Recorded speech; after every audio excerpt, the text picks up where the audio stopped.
today's video, I'm going to be removing this dent from the rear side panel of this VW Golf. I'm going to repair 90% of the damage with a Keco Crease Tab and Robo Lifter combination, and then finish off the repair from the inside with a hook tool. There's going to be a fair amount of knockdown work as well, so I'll go through the stages with you in this video. I hope you enjoy it. If you do, don't forget to give us a thumbs up, like the video, and as always, you can subscribe to our channel to stay up to date with every video release we do. So the rear quarter panels on most vehicles are fairly boxed in, as opposed to say a front wing where it's single skinned and you can touch the back. The rears often have the plastic or felt shield under here, the undershield, and then an internal kind of metal part of the structure. So dents on the rear wheel arches are usually a lot tougher to do just from a lack of access. I'm going to potentially glue pull this because I've got the crease tabs and the Robo Lifter, which we've seen in a lot of the videos is a good go-to when there's no access. But always when I'm doing quarter panels, regardless where the dent is, I always have a look at access points as well.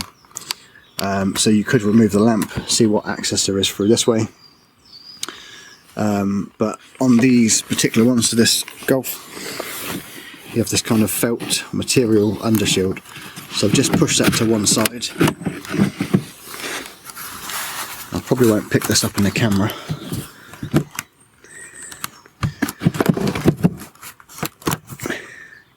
So just there, you've got a huge hole. Now it did have a rubber grommet in, which I've just taken out. But that's going to be an access hole, which is roughly here. So it's going to probably get me to this dent quite nicely. This one is still going to be awkward. I'd have to get a hook bar to go up into it and down to reach the dent.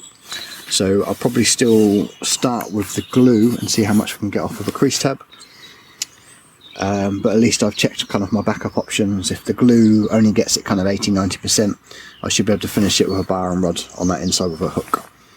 So always worth checking your access points. So I've already got my glue gun warming up, and I'll start with that process and see how we go. So I've cleaned off my panel and now just warming it up, and that really helps the tab adhere to the panel with the glue. I'm using the Keco Crease Tab and the Keco Robo Lifter. Now I'm going to turn these rubber feet inwards, and what that does is give me a narrower gap between the 2 feet. So that really focuses that pulling energy onto the crease tab itself, and I'm minimising how much of the surrounding metal I'm lifting with each pull. Now if you look closely, you can see the reflections start to move in the panel. So I've got really good adhesion, a good setup, and I'm starting to move that metal. A few good pulls until snap.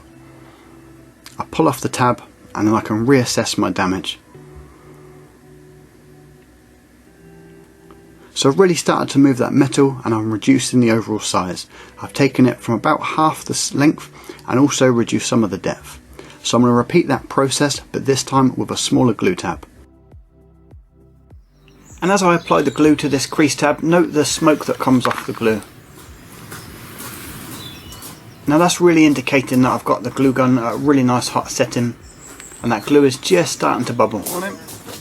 So that means it's really nice and hot, and that makes a huge difference in terms of how well it adheres and how well I can pull.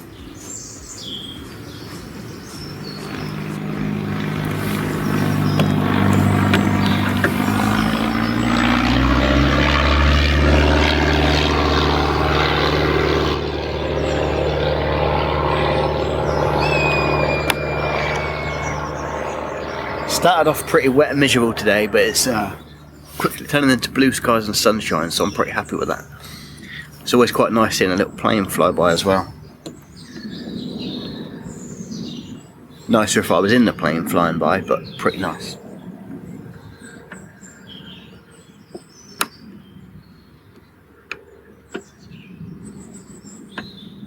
So I can feel that I've got some quite good movement here. Got a good adhesion, so I've warmed the panel up, cleaned it with my usual methylated spirits. Got a good temperature and allowing the glue to set, so far so good with the pull. And just gently squeezing that, feeling that pressure, feeling that I'm moving the metal.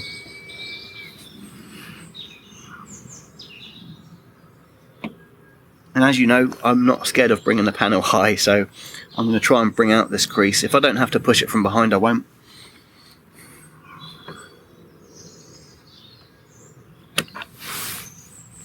I'm going to check that now, because that felt like it moved a fair bit. It's just here. I will get the line board out in a minute too. I've definitely pulled the area high, so we've got a slight high now. You can just pick out there's probably still a little bit of a low through there as well. So switch now to a little bit of tap down work. Tap down the high that you can just see in the reflections. See where I am with my low, and either glue pull it once again or get a bar behind and just finish that off from the inside. And now with the Illumident light and my line board set up, you can really see the reflected lines as they begin to pinch together. Now this indicates a high spot that I just created during that last pull. So I'm going to start by tapping down at this high line. Now I'm looking to tap down all of the high area where those lines pinch together. But as you can see, I've got a slight low spot, that original dent in the middle. So I'm looking to tap around this, only tap down the areas that are high until my reflection reads true. That should leave me with just a very small low right in the middle. And as I speed it up, you can really see how the metal starts to move.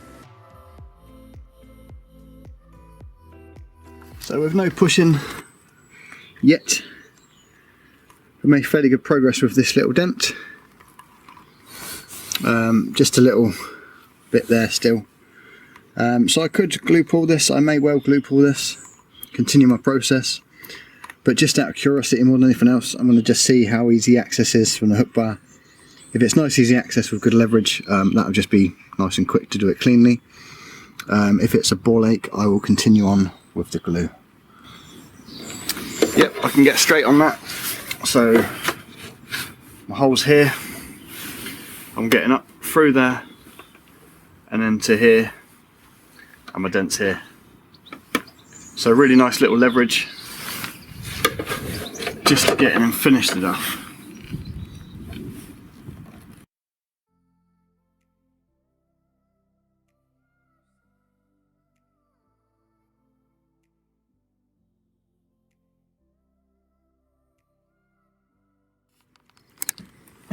This is where the crease was. In fact, at this angle, there's still just a tiny bit of damage. So I thought I was done, but this is the importance of checking our work. So I'm now going to finish this dent with tools from the inside. But if there was no access, it is possible to remove this dent 100% with just a glue pulling process alone. I'd basically repeat that initial setup of using a small crease tab, placing it directly onto the low small crease, and then using my lifter to pull up the metal. I can then tap down any of the highs that are created during that pulling process. For me personally, if I can get a tool behind it, I just find it a little bit quicker to get a nice clean finish. But if you've got any comments, any questions, do pop them below this video here on YouTube. I do try to respond to every comment I get. Now I really hope you've enjoyed this video. If you did, don't forget to give us a thumbs up. You can like and subscribe to the channel, and I'll see you in the next one.